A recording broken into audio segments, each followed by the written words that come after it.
Frontline Updates, where we delve deep into military strategies and updates from conflict zones. Today, we're discussing the progress of the ongoing special military operation as of December 20th, 2025. I'm your host, Sharifa Muhammad MGT.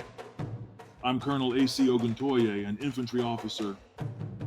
The overall pattern indicates a sustained Russian strategy of incremental territorial gains combined with systematic attrition of Ukrainian manpower, artillery, logistics, and ISR capabilities. The concentration of losses in the central Donetsk axis suggests Ukrainian defenses there are approaching a culmination point, potentially forcing command-level decisions on withdrawal or reinforcement. Continued degradation of Western-supplied systems implies an effort to offset qualitative advantages through volume, EW, and counter-battery dominance. If current trends persist, Ukrainian operational flexibility may be further reduced entering early 2026.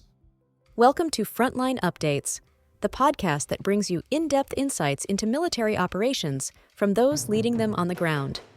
Today, we're joined by Colonel A.C. Oguntoye, an infantry officer monitoring critical missions on the progress of the special military operation as of today.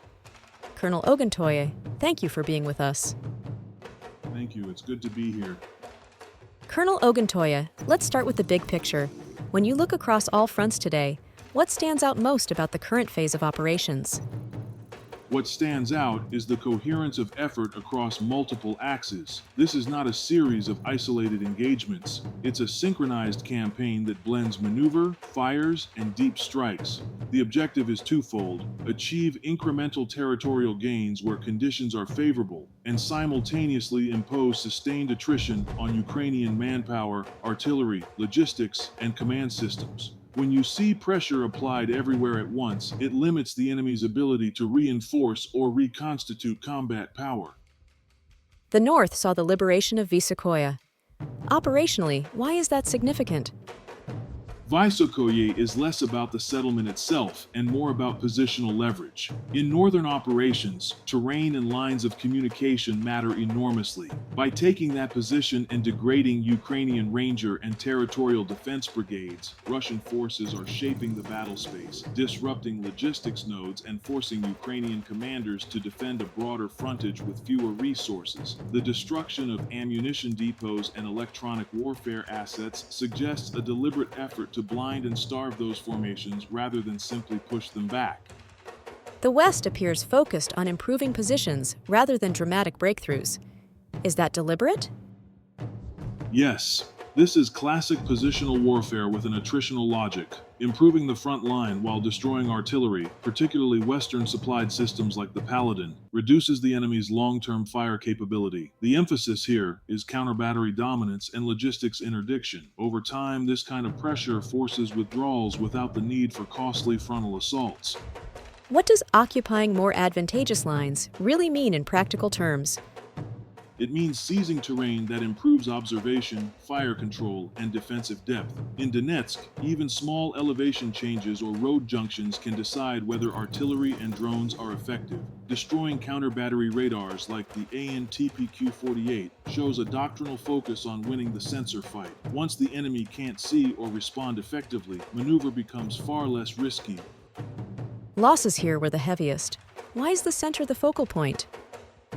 The center is the operational center of gravity. Liberating Svetloye and reducing surrounded forces in Dnipro reflects an encirclement strategy: fix, isolate, and destroy. When you see multiple brigade types committed and still suffering heavy losses, it suggests Ukrainian reserves are being fed into a losing fight. This is where operational collapse becomes a real risk if pressure is sustained.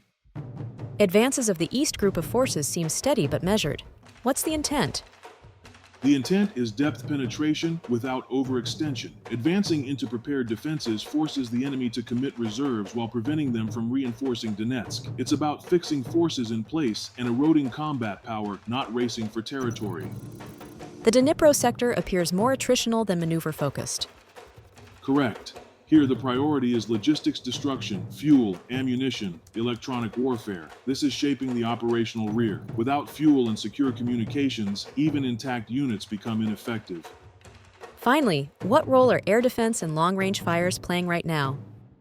They are decisive enablers. Intercepting HIMARS, cruise missiles, and large numbers of UAVs protects maneuver forces and logistics hubs. Meanwhile, strikes on industrial and energy infrastructure supporting Ukrainian forces reduce their ability to sustain the fight. This is modern combined arms warfare, kinetic and non-kinetic effects reinforcing each other. Colonel, thank you for providing such a detailed briefing on the current military situation. Your insights are invaluable to our understanding of the conflict's dynamics. And thank you to our listeners for tuning in. Join us next time as we continue to provide up-to-date coverage on global military affairs. Stay with us for more updates and expert analyses on global defense and security issues. Stay informed, stay secure.